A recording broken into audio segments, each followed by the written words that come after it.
Picture this: Europe, 1914. A continent brimming with cultural richness, technological advancements, and a complex web of alliances and rivalries. A time of fancy hats, even fancier mustaches, and a society on the brink of monumental change.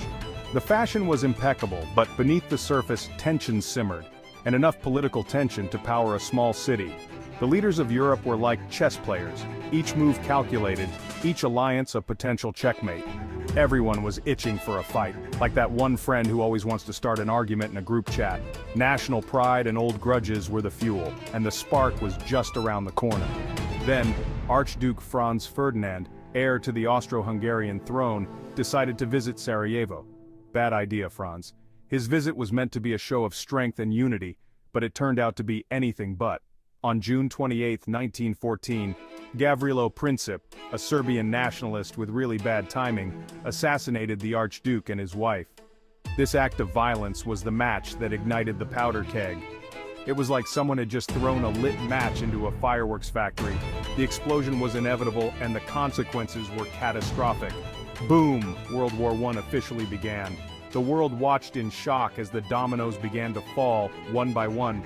Austria-Hungary, backed by Germany, declared war on Serbia. The alliances that had been formed over decades were now being called into action.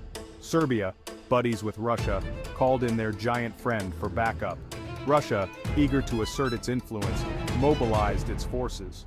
Germany, not wanting to be left out of the fun, declared war on Russia and then on Russia's pal, France. The German war machine was in full swing, and there was no turning back. They also decided to take a shortcut through Belgium to get to France, which made the British rather cross, as invading neutral countries is generally frowned upon. The British, bound by treaty to protect Belgium, declared war on Germany. By August, all of Europe was at war, proving that starting a continent-wide brawl is easier than it looks. The trenches were dug, the soldiers were mobilized, and the world would never be the same again. The war affected everyone, from the soldiers on the front lines to the families left behind. Letters home were filled with hope and fear, and propaganda posters urged citizens to do their part.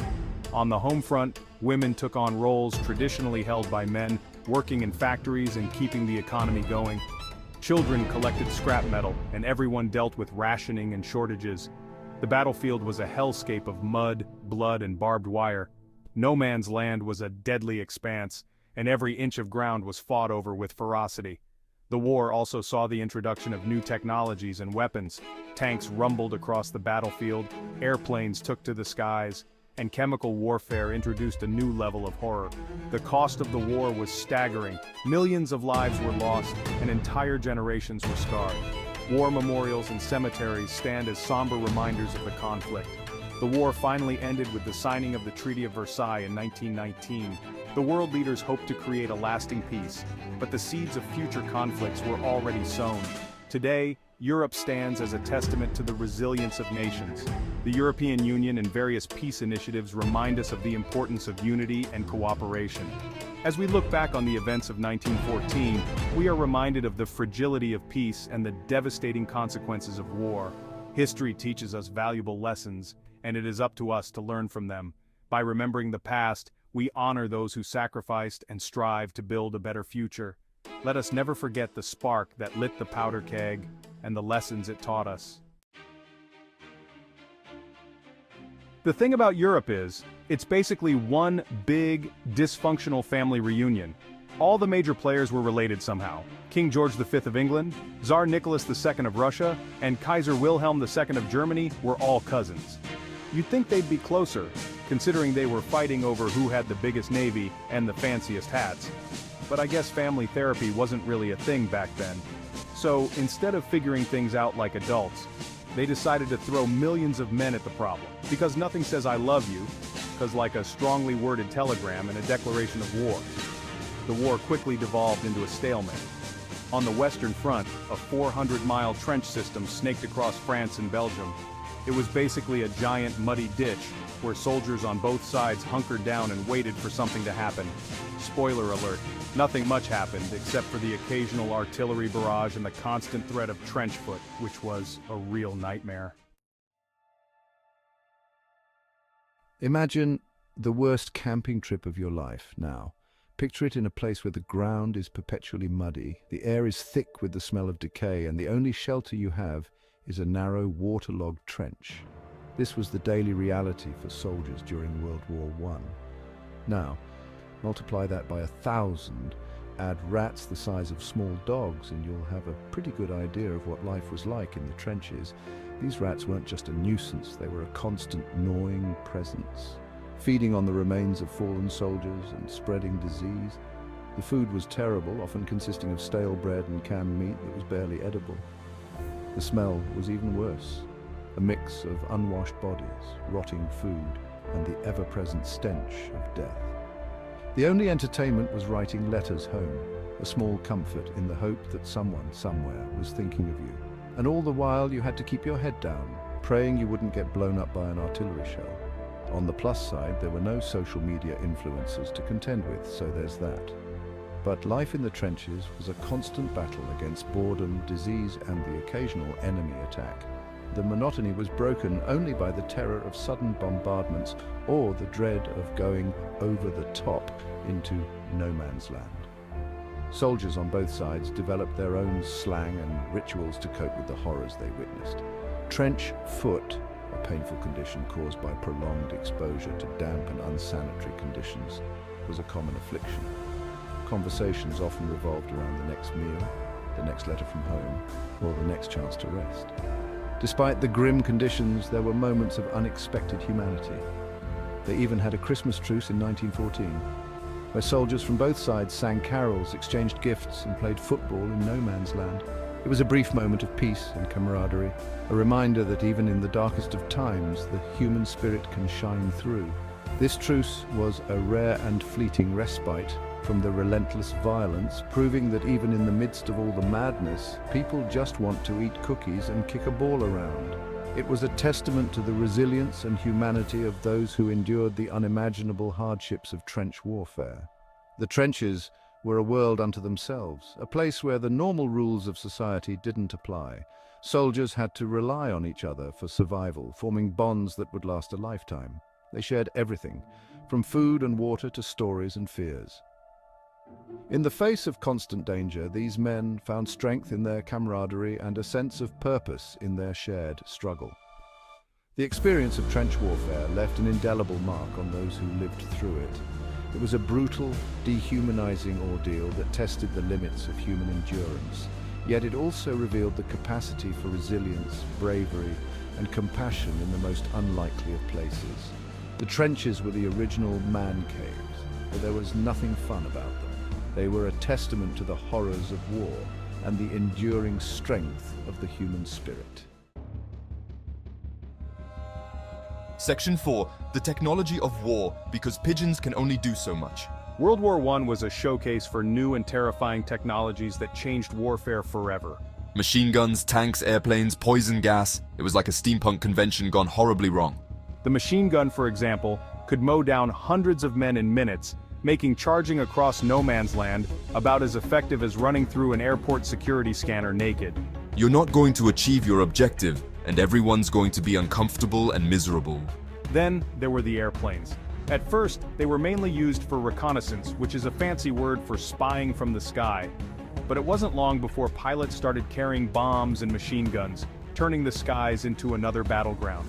And let's not forget about the Zeppelins, those giant, flammable airships that the Germans used to bomb England. They were basically the Hindenburg of their day, only slightly less disastrous and more frequent. Section 5. The Yanks are coming, and they're bringing jazz music. For the first few years of the war, the United States stayed out of it, adopting a policy of "it's not our problem, we're going to sit this one out and eat popcorn." The American public and government were largely focused on domestic issues, and the idea of getting involved in a European conflict seemed distant and unnecessary. The horrors of trench warfare and the staggering casualties reported from the front lines only reinforced the desire to remain neutral. But in 1917, a few things happened that made the U.S. change its mind. The tide of public opinion began to shift as events unfolded that directly threatened American interests and security.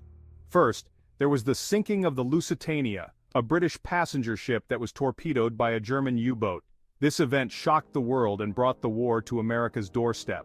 Over 1,000 people died, including 128 Americans. The loss of American lives in such a brutal and unexpected manner stirred outrage and called into question the safety of American citizens, even when they were not directly involved in the conflict. Then there was the Zimmermann telegram, a secret message from Germany to Mexico proposing an alliance against the United States. This telegram was intercepted and decoded by British intelligence, who then shared it with the American government. It was like finding out your neighbor was planning to steal your car and burn down your house. The revelation of this plot was a wake-up call for many Americans, highlighting the real and present danger posed by the Central Powers. So, in April 1917, the United States declared war on Germany and joined the Allied powers. President Woodrow Wilson, who had been re-elected on the promise of keeping America out of the war, now found himself leading the nation into one of the deadliest conflicts in history. The arrival of fresh American troops and resources was a major turning point in the war, though it probably would have been more helpful if they hadn't arrived so late to the party. The American Expeditionary Forces, led by General John J. Pershing, brought much-needed manpower and supplies to the weary Allied forces. It's like showing up to a potluck with a bag of chips after everyone else has already eaten. Despite the late entry, the American forces played a crucial role in several key battles, boosting the morale of the Allied troops and helping to turn the tide against the Central Powers. The infusion of fresh troops and resources provided a significant psychological and strategic advantage, ultimately contributing to the eventual defeat of Germany and its allies.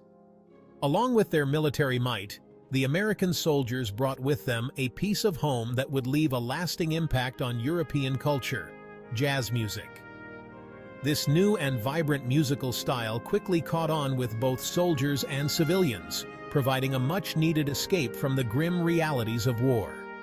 Jazz bands performed for the troops, lifting their spirits and fostering a sense of camaraderie and hope. The infectious rhythms and improvisational nature of jazz resonated deeply with the people, leading to a cultural exchange that would influence music and society for years to come. After the war, jazz continued to thrive in Europe, with American musicians often collaborating with their European counterparts. The genre's popularity soared, and it became a symbol of the newfound freedom and creativity that emerged in the post-war era. The Yanks had indeed come, and they brought with them not just military support, but a cultural revolution that would echo through the decades. Today, jazz remains a beloved and influential genre, a testament to the enduring legacy of those American soldiers who brought their music across the Atlantic. The story of jazz in World War I is a reminder of how cultural exchange can flourish even in the darkest of times, bringing people together and creating lasting bonds that transcend borders and generations.